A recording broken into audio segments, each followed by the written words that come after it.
À table! Recette de cuisine Haïtal. Un voyage culinaire délicieux et authentique à travers les recettes Haïtal. Nourriture végétale non transformée. Sauf si c'est transformé par nous-mêmes.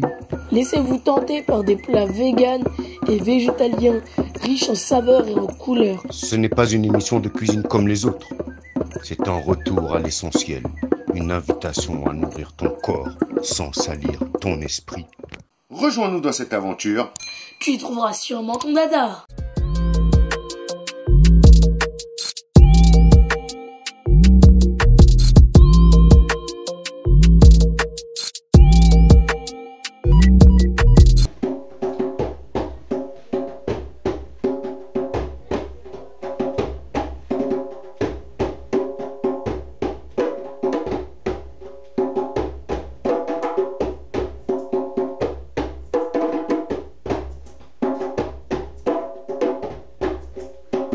One Love! Bienvenue À table! Découvrez le plaisir d'une cuisine Haïtal, saine, savoureuse Vivante. et vibrante. Je m'appelle Dada. J'ai arrêté la viande à 14 ans. Pas par effet de mode, mais parce que j'ai compris que mon corps n'était pas un cimetière. Depuis, j'ai suivi une voie naturelle, rasta, vivante. Et pourquoi c'est vital? La cuisine Haïtal est une manière de dire non à Babylone. Non au poison caché dans nos assiettes. Je ne suis pas médecin, mais ma pharmacie c'est la cuisine. Mon laboratoire c'est le potager. Mon remède c'est la vie. Chaque semaine, Nous partagerons ici des recettes véganes et végétariennes inspirées de la tradition rastafarienne qui déjà vous attendent. Ce que vous trouverez. des astuces, Je vais vous montrer quelque chose que je ne savais pas avant, j'ai appris ça sur internet et franchement c'est super. En fait, il n'y a pas que les plantes qui peuvent se bouturer, il y a aussi les légumes. Comme par exemple, bah tiens, ça peut se bouturer, ça peut se bouturer, ça peut se bouturer. Une carotte, un navet, un poireau. Alors c'est simple, ça c'est la racine du poireau. Vous voyez, là elle est un peu desséchée. Mais lorsque vous cuisinez votre poireau, vous coupez ça, au lieu de le jeter ou de le mettre au compost. Là, vous coupez ça aussi au lieu de jeter ou de le mettre au compost. Et là, vous coupez ça aussi. Vous le mettez dans un coton imbibé d'eau. Et au bout d'un moment, comme vous pouvez le voir, ça reprend. Regardez. Là, c'est en train de pousser. Ça avait été coupé net, comme celui-là, qui va pas tarder à pousser. Vous voyez, ça reprend racine. Bientôt, on va les mettre dans la terre. Là, c'est le navet. Là, c'est les carottes. Il y en a une qui commence à bien pousser. D'autres, ça commence à peine à germer. Voilà. Après, on va les mettre en terre. Et lorsque ça sera grand à nouveau, on peut répéter l'opération à l'infini. mini leçons de nutrition rasta et des sons cuisinés maison. Des recettes simples Stylés, colorés, et faciles à suivre pour tous les niveaux. un plat qui soigne, un geste qui reconnecte avec une vibe poétique, une parole pleine d'âme. Des ingrédients frais et de saison pour des plats pleins de saveurs. Des conseils pour réussir vos plats Haïtal à la perfection. Des présentations colorées et gourmandes pour des repas délicieux. Un voyage culinaire et culturel à travers les Caraïbes. Rejoignez-nous À table!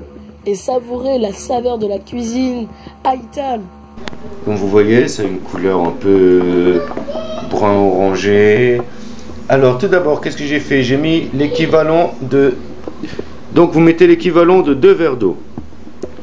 Ensuite, l'équivalent d'une cuillère à soupe de concentré de tomate que vous mettez dans cette eau. Vous laissez bouillir en remuant, vous remuez. Dès que ça fait un truc homogène, vous rajoutez, alors j'ai rajouté l'équivalent de 2 cuillères à soupe de basilic, l'équivalent d'une cuillère à café d'origan, l'équivalent d'une cuillère à soupe de curry et l'équivalent d'une demi-cuillère à café de paprika. Et ensuite j'ai mis l'équivalent persil haché d'une cuillère à soupe, et ainsi que du genre une demi-cuillère d'ail haché, d'ail et oignon haché, qui représenterait une demi-cuillère à soupe. pas à café. Et voilà, donc vous laissez chauffer à feu fort jusqu'à ce que ça fasse comme de la lave volcanique. Et une fois ça, vous baissez le feu, vous mettez à feu doux et vous rajoutez un petit brick de sauce soja. Et vous mélangez, mélangez, mélangez jusqu'à ce que ça donne cette jolie couleur très appétissante. Voilà.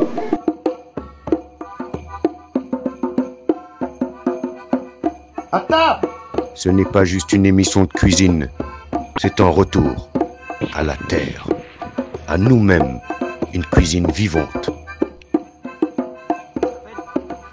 Inspiré du mouvement Rastafari.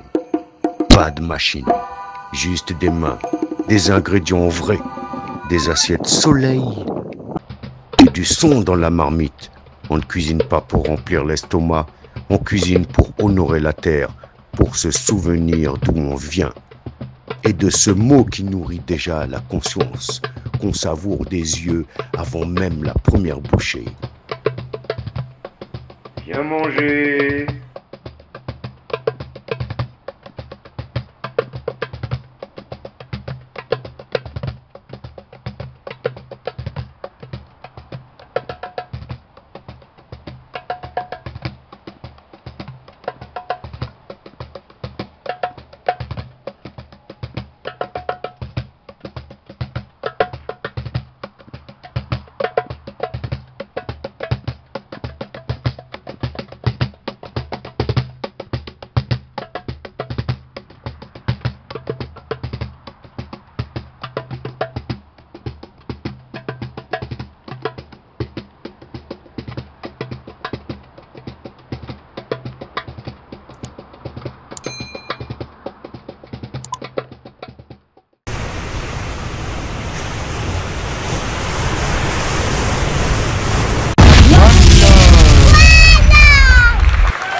Bon esprit naturel, c'est mon dada.